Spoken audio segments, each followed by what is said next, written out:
Tesla has just reached an all-time high. It's just closed at the highest stock price it's ever been, which is $393 and change.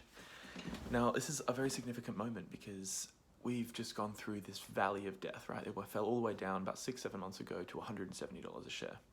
Now, that was a very scary moment for a lot of people because we'd sort of been in this trading window for the last 4 years of, about 200 to sort of 350, and it had never really broken above that very much. And so for it to fall below that, it really opened up the door for a absolutely cataclysmic event, and potentially they were running out of money, they were about to run out of cash, and the company was going to shut down, go to zero. So for it to now rise as it has, off the back of all of that fear, uncertainty, and doubt, all of that FUD that was being published by this traditional media, it really is a testament to the excellent strategy of the board, about Elon Musk himself, and just the fantastic product that they're putting out. So what we're talking about today is just to set the scene, right? Tesla set that all-time high, right? Which is a very bullish signal. All existing FUD has been disproven, so we're sitting pretty right now.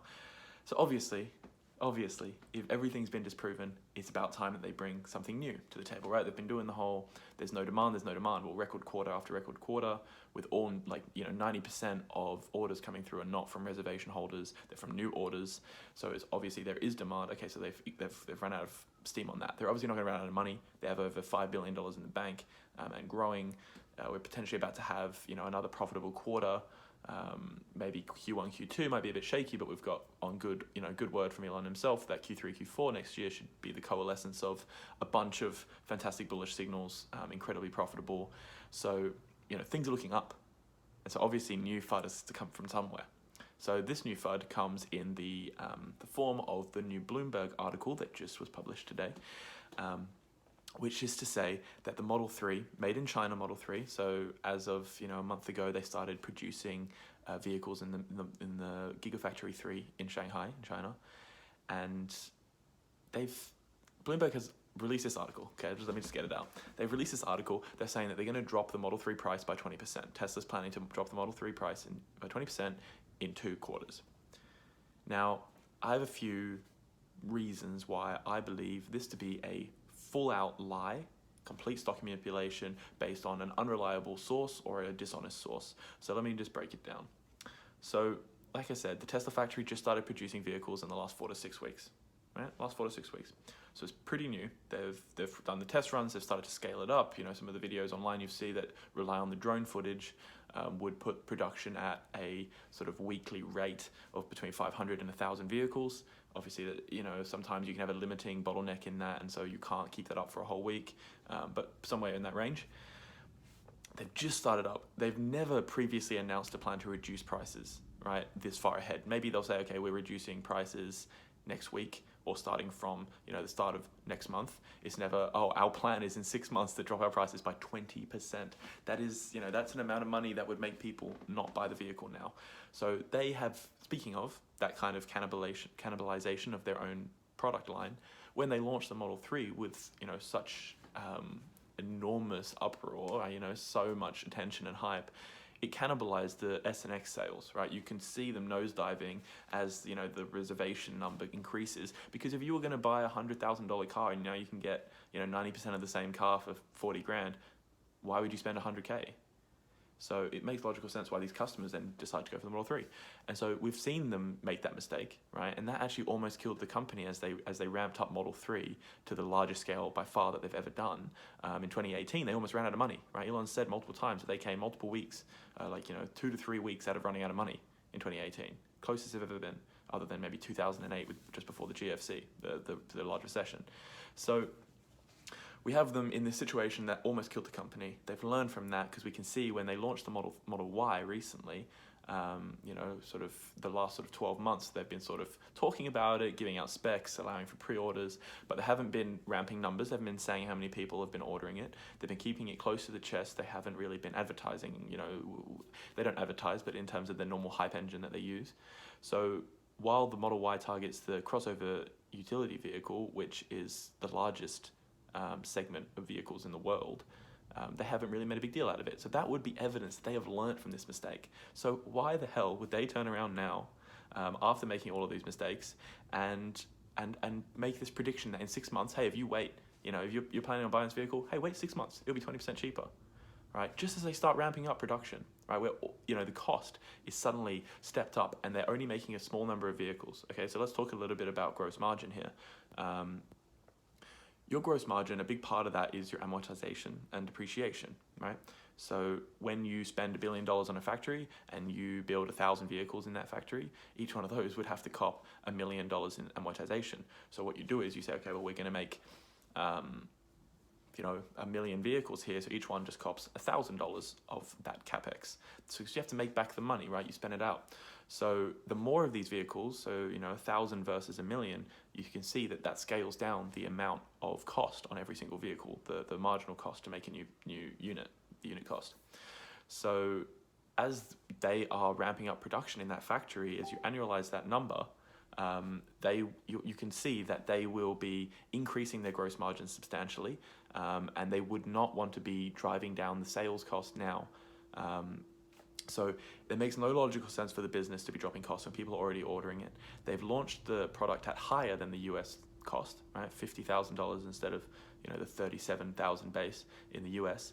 I'm assuming, in my opinion, that's because of the cash incentive that they're going to get from the Chinese government, as well as the normal. When you're in China, if you want to register your vehicle in a tier 1 city and it's an internal combustion engine ICE vehicle, you have to pay an additional tariff of, I think it's about 10%. If it's an electric vehicle, you don't have to do that. So if you take off, that additional 10% that people are going to spend, minus, I think it's about $3,500, or $2,500 to $3,500, I can't remember the exact number, incentive that's being given by the Chinese government towards Tesla vehicles, you're looking, it's not too shabby. But that's not to say that this source that has claimed to be close, right, what's the exact quote? Let me have a look. They have... So Bloomberg has quoted them saying that someone close to the matter has said that they plan to cut the cost of the Model 3 by 20%, and that has been construed to mean the cost to the end consumer, so that the retail price. What I believe has happened here is one of two things, right? Obviously, well, it's one of two things. A, it's either a complete lie, right, perpetrated by short sellers who are sitting very close to a margin call, terrified out of their minds, because this could, this is a stock where they probably thought it was falling to zero, and it's doubled. It's more than doubled in 6 months, right? Especially if you're on leverage, if you're shorting this could be a very scary situation. And so you may be driven to start just manufacturing lies to create more fear, uncertainty, and doubt to decrease demand, right? So if you launch this onto some huge platform like Bloomberg, very reputable source for a lot of people, saying, hey, if you wait 6 months, you'll save 20%. And then you have thousands of people not purchase the vehicle because of that, then you're looking at driving down the demand in the midterm, when they really, really need the demand to sell the vehicles they're producing so that they can scale up production. And as they scale up production, get that economies of scale, decrease the amortization, depreciation over the cost of the vehicle, buy things more in bulk, and just general efficiencies over time, decreasing the cost. So I have no doubt that over the next year or two, they will drive down the cost of production in that factory as they scale up. That's logical.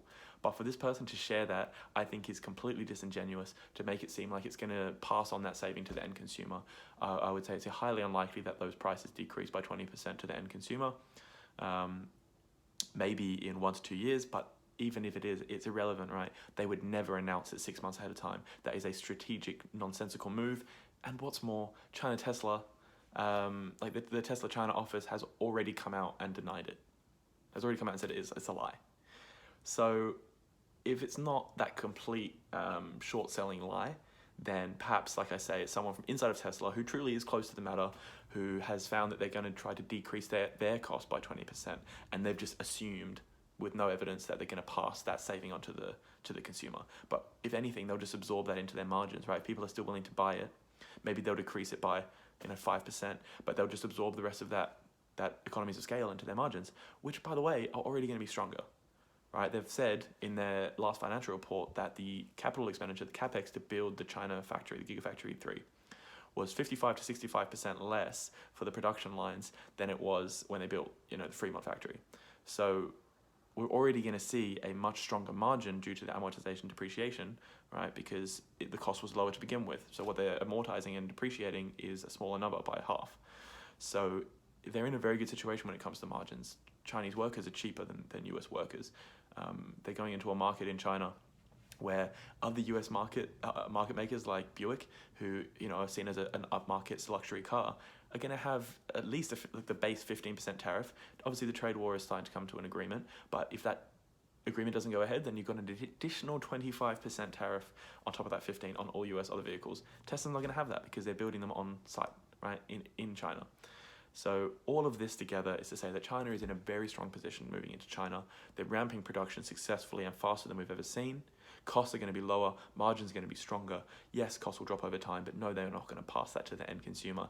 This is a lie from Bloomberg trying to manipulate the stock. All right, so thanks for watching. Hope you appreciated. If you did enjoy this, then check out the channel, subscribe, and thanks for chucking a like to improve the reach of this video for the YouTube algorithm. Peace out.